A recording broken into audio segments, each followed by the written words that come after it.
ఇప్పుడు చంద్రబాబు నాయుడు అంటున్నాడు, నేనుంటేనే AP develop అవుద్ది, హైదరాబాద్ నేనే ఇప్పుడు జగన్ పెట్టిన కొన్ని సంక్షేమ పథకాలు అందరికీ అందలేదు అంటారు, దాంతో వాస్తవం ఉందంటారా? చెప్పండి. ఏపీలో ఎలక్షన్లు జరుగుతున్నాయి, రసవత్తంగా ప్రచారాలు జరుగుతున్నాయి. అవునండి. నెక్స్ట్ ఎవరు సీఎం అయితే అనుకుంటారు? జగన్ అవుతారని నేను అనుకుంటున్నాను. ఎందుకని? ఎందుకంటే ఆయన పేద ప్రజలకు చాలా అందుబాటులో ఉన్నాడు కాబట్టి ఆయన అవుతారని నేను అనుకుంటున్నాను.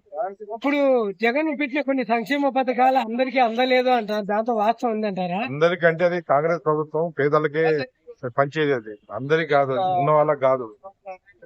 ఇప్పుడు చంద్రబాబు నాయుడు అంటున్నాడు, నేనుంటేనే ఏపీ డెవలప్ అవుద్ది, హైదరాబాద్ నేనే డెవలప్ చేశాను అంటారు, దాంతో నిజం ఉందంటారా? రాజీవ్ గాంధీ గారు ఎప్పుడో చేశారు, ఏ రోజు చాలా రోజుల క్రితం ఆలే చేసిపోయారు. ఇక్కడ చంద్రబాబు నాయుడు చేసింది ఏం లేదు.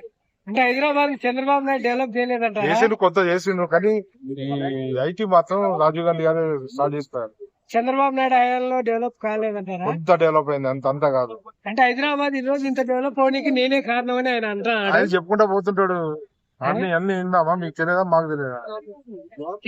ఇప్పుడు తారక రామారావు కూడా అదే అంటుండు, నేనే చేసిన ఐటీ అంటుండు, ఫార్మాసిటీ నేనే అంటుండు, ఇది నేనే అంటుండు, అదే అంటుండు, కాళేశ్వరం బొక్క పెట్టిండు. అర్థమైందా? అన్ని నేనే చేసిన అంటుండు, కానీ బొక్క పడ్డది. ఎట్లా పడ్డది అది? కాంగ్రెస్ గవర్నమెంట్ అట్లా చేయలే కదా.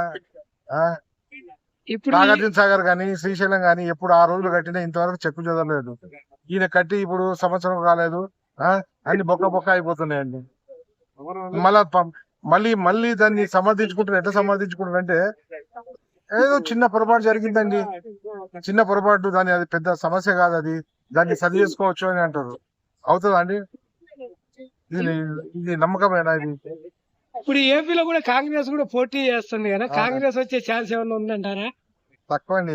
ఇప్పుడు ఇప్పుడే ఈ మధ్యలో వచ్చింది మన జగన్ గారి చెల్లెలు షర్మిల గారు ఇక్కడ ప్రచారం చేశారు, తెలంగాణలో కూడా ఇక్కడ చేశారు, అక్కడ చేశారు, కొంత పర్వాలేదు, కానీ ఇప్పుడే అక్కడ ఊపు అందుకోదని నేను అనుకుంటున్నాను.